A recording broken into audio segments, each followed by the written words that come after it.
Harlequin Desire and Harper Audio present Want Me, Cowboy by Maisey Yates, performed by Suzanne Elise Freeman. 1. November 1st, 2018. Location, Copper Ridge, Oregon. Wife wanted. Rich rancher, not given to socializing. Wants a wife who will not try to change me. Must be tolerant of moods, reported lack of sensitivity, and the tendency to take off for a few days' time in the mountains. Will expect meals cooked. Also probably a kid or two. Exact number to be negotiated. Beard is non-negotiable. November 5th, 2018.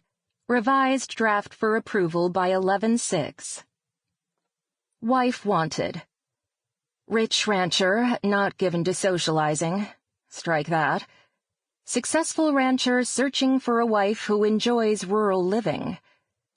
Wants a wife who will not try to change me, must be tolerant of moods, reported lack of sensitivity, and the tendency to take off for a few days' time in the mountains.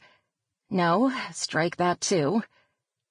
Though happy with my life, it has begun to feel lonely, and I would like someone to enhance my satisfaction with what I have already. I enjoy extended camping trips and prefer the mountains to a night on the town. Will expect meals cooked, also probably a kid or two. Exact number to be negotiated. Beard is non-negotiable. No, strike that as well.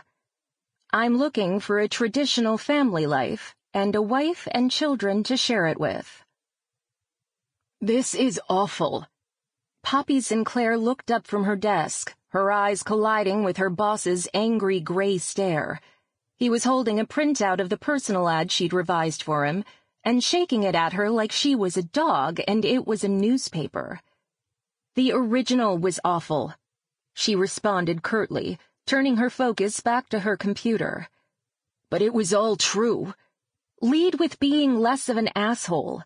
I am an asshole, Isaiah said, clearly unconcerned with that fact. He was at peace with himself, which she admired on some level. Isaiah was Isaiah, and he made no apologies for that fact.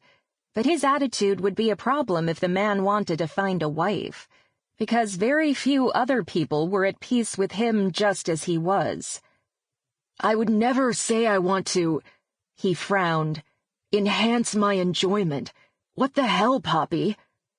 Poppy had known Isaiah since she was 18 years old. She was used to his moods, his complete lack of subtlety, his gruffness.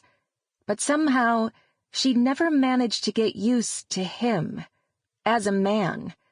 This grumpy, rough, bearded man who was like a brick wall, or like one of those mountains he'd disappear into for days at a time. Every time she saw him, it felt as if he'd stolen the air right from her lungs.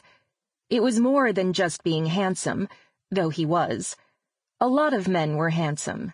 His brother Joshua was handsome, and a whole lot easier to get along with.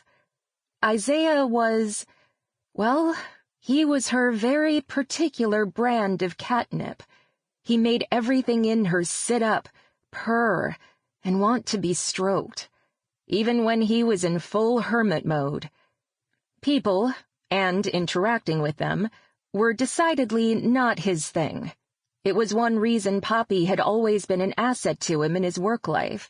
It was her job to sit and take notes during meetings, and report her read on the room to him after. He was a brilliant businessman, and fantastic with numbers. But people, not so much, as evidenced by the ad. Of course, the very fact that he was placing an ad to find a wife was both contradicting to that point. Suddenly he wanted a wife, and also, somehow, firmly in affirmation of it. He was placing an ad to find her. The whole situation was Joshua's fault. Well, probably Devlin and Joshua combined, in fairness. Isaiah's brothers had been happy bachelors until a couple of years ago, when Devlin had married their sister Faith's best friend, Mia. Then Joshua Sample complete. Ready to continue?